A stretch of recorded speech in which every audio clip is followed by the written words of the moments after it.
I think the best advice with any interview, practice. Whether it's in front of the mirror or with a partner, with a friend in here once you hit the workshop, getting familiar with the words, really knowing how to sell your successes, because let's face it, interviews are stressful. And that's ultimately one of the steps you got to get through to be placed on a job or an OJT. So when you go to your interview, you always need to focus on skills and other factors that make you immediately productive to the employer. Regardless whether you're applying for a regular position or on a job training position, first and foremost, you need to concentrate on your skills, abilities, qualities, knowledge that can make you immediately productive for them. Because the reason why they're interested in you, because they think that you can help them to achieve their goals in a timely fashion. And do you know what they care about? Well, the company is in business to make money or provide a service, so. Exactly. They care about their bottom line. They care about their profit. And they look at you as a person who either can help them to achieve those goals and improve their bottom line, or the person who will not be able to do it for them. And the same principle applies for nonprofit organizations. If you apply for a nonprofit organization, they look at you as a person who can either help them to make their services more user-friendly, efficient, customer-friendly, and if that's the case, then they will receive more grants and money in the future, or the person who will not be able to do it for them. So you always need to keep this in mind, that the hard skills, the most important aspect for the employer. Mirror perhaps the personality or the mannerisms of who's interviewing you, because without being fake, because it will make that interviewer feel familiar. And if they're very open-ended, be open-ended. If they're pretty direct to the point, just mirror their interview style. Hiring managers hire the people they like. Kind of feels unfair when you put all of this extra work in college and education and all that, but if you're not able to sell your likability in an interview, it's not going to get you hired. A lot of managers keep their employees based upon their soft skills, and your interview is really that first opportunity to sell those skills that are not on your resume, your personality. 1 or 2 minute commercials about yourself. Think of those short stories of accomplishments, perhaps jot them down in your job search action plan, and then bring the marketing materials and be ready to share them at the end of the interview. And avoid bringing up negatives. If you're thinking of networking, think of all those contacts near and far, perhaps write them down. They call it a circle of confidence, or a circle of, it's kind of like Stephen Covey's 7 Habits of Highly Effective People, where you have circle of influence, and those circles around you that are your first people you'd approach, your family, friends, colleagues, coworkers.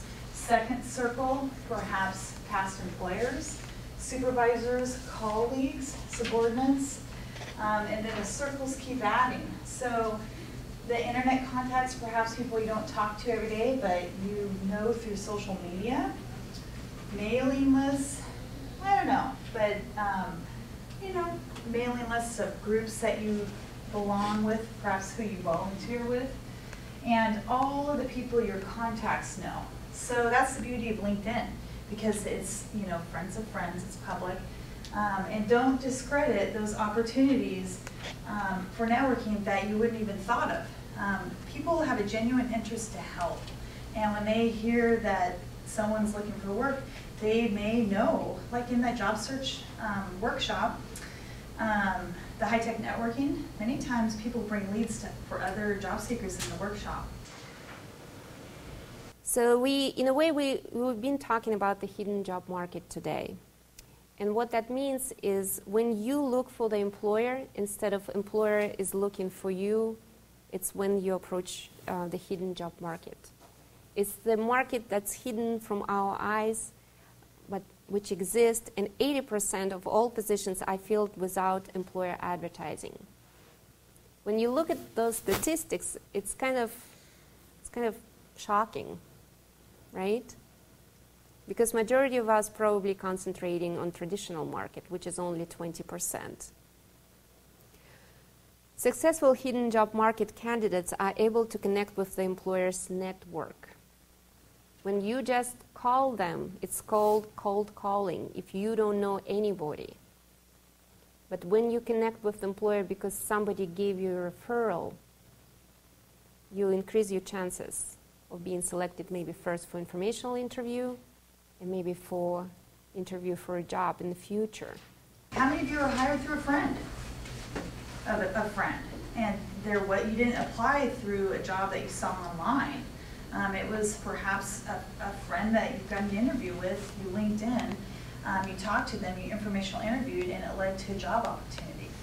So you should be using those online tools, you should be using iMatch Skills, but capitalize on your opportunity to self-market in those rare places that are not written. So the benefit with talking and doing informational interviews and hopefully warm calling or cold calling is it does, if you are dynamic at that process, managers will remember you and they will perhaps keep your business card or your resume on file, and if they don't have an opportunity then, they may in the future. And those were the best hires that I made because they approached me first. So warm calling, let's say you find a position and it kind of looks intriguing on Indeed. Yes.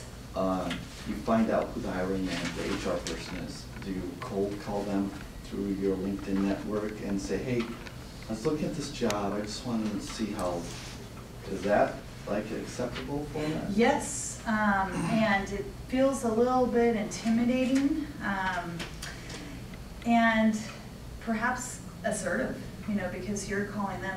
There's some guidelines. Ask them for their time. When is a good time to talk to you? Can I take 10 minutes of your time? And it's a good idea to informational interview with, even if there is not a job opening, because you're gathering information, but they're also potentially learning about you too. So it could be in person, it can be on the phone, perhaps go in and jot down some questions.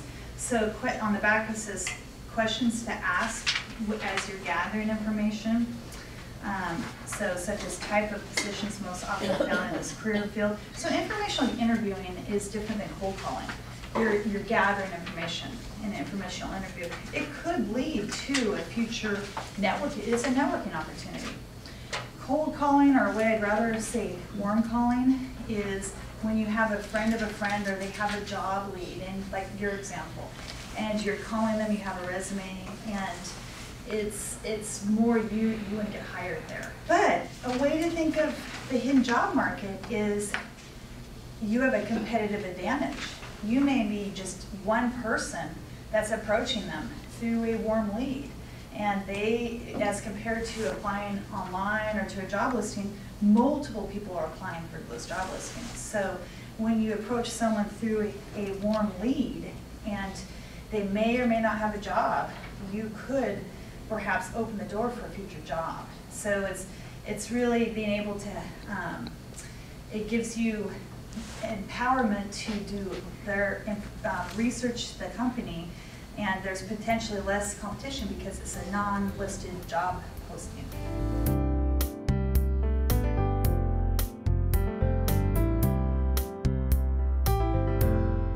Another method, now this is the fourth one, is to be willing to write thank you notes. Everybody likes to receive a thank you note, and if you can write 2 or 3 a week, that's wonderful. I know of people who can write more than that a week. So for everyone who does something nice, just jot them a note. People are really impressed to get a thank you note. And probably the 5th method would be to do a blog. However, if you do a blog, keep it very professional and keep it on the expertise, the area that you want to promote yourself, that you are a person that can be contracted for good information on that particular expertise.